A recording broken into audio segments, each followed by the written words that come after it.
Alors, il n'y a pas vraiment d'explication à proprement parler, mais maintenant qu'on y est devant le fait accompli, il faut les traiter. En fait, le vrai problème que nous, on se rend compte en tant que médecin allergologue, c'est que la plupart des patients ne savent pas ce qui leur arrive.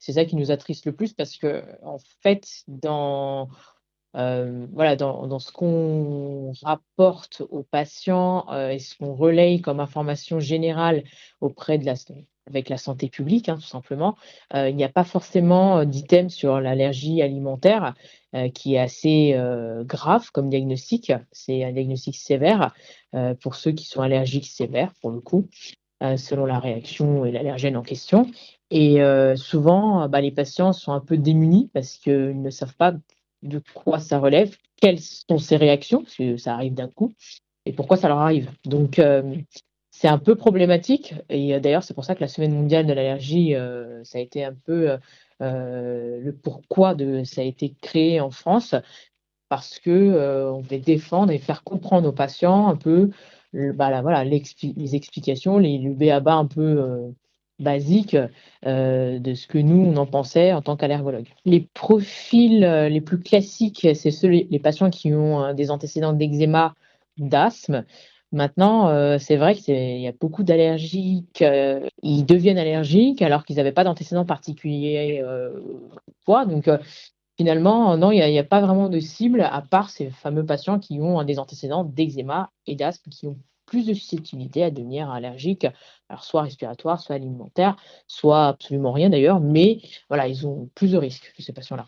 Quels sont un petit peu justement les peut-être les symptômes? Comment des fois on peut s'apercevoir ou se dire: «Bon, ben c'est alimentaire», pour faire des tests et cetera? Je sais que c'est pas toujours facile de trouver aujourd'hui, de problèmes en fait pour trouver un allergologue, près de chez soi parce que c'est assez compliqué d'avoir des rendez-vous et cetera, donc c'est aussi compliqué? Alors oui, avec la démographie actuelle, médicale, c'est difficile, de base, mais en plus, en allergologie, on est encore moins nombreux et donc en effet, c'est pas tout de suite un rendez-vous, en allergologie si on a une suspicion d'allergie, quelconque d'ailleurs. Mais c'est vrai que la plupart essaient de trier leurs patients pour avoir les allergiques alimentaires plus rapidement quand c'est sévère. Alors les symptômes, ça peut varier, hein, ça selon le degré de sévérité. La plupart du temps, quand c'est une réaction qui est juste localisée au niveau des lèvres ou au niveau de la bouche, parce que nous, on appelle une allergie peu sévère, alimentaire croisée des fois avec les pollens et puis parfois ça peut aller plus loin. Ça peut être une allergie plus sévère, et qui peut toucher vraiment l'ensemble des organes, digestifs, respiratoires, cardiovasculaires et là, les patients se retrouvent quand même aux urgences, voire en réanimation. Et là, bah oui, c'est le choc parce que, ils ont jamais vécu ça et voilà, ça vient du jour au lendemain. C'est-à-dire, ils étaient pas connus, on le devient allergique. Donc du coup, c'est vraiment mal vécu ces réactions parce que, bah, en effet, on ne sait pas, on commence tout de suite à faire une réaction, on gonfle, on a du mal à respirer, on vomit ou on va pas bien et puis, bah, après, bah oui, effectivement, le SAMU doit venir les récupérer, quoi.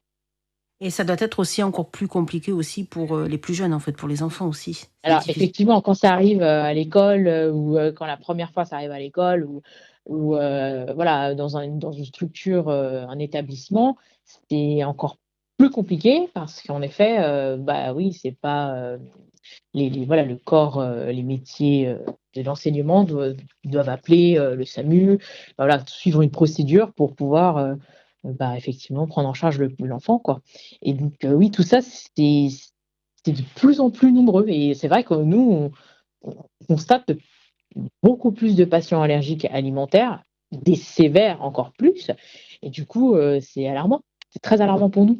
En effet, c'est pour nous, c'est exponentiel, hein. Franchement, je passe pas une journée sans avoir diagnostiqué, des allergies, sévères. Je pense que la méconnaissance, il y a beaucoup de patients moi je fais de l'éducation thérapeutique pour, beaucoup de patients pour, l'explication c'est quoi une anaphylaxie, donc une allergie, sévère quand on la vit, hein, c'est-à-dire, les réactions et beaucoup de patients qui nous remercient parce qu'ils avaient jamais entendu parler de ça, vraiment et du coup, de comprendre ce qui se passe à l'intérieur du corps, qu'est-ce qu'il y a, voilà, pourquoi ça va dans ce sens-là, beh, oui, c'est important, en fait, finalement.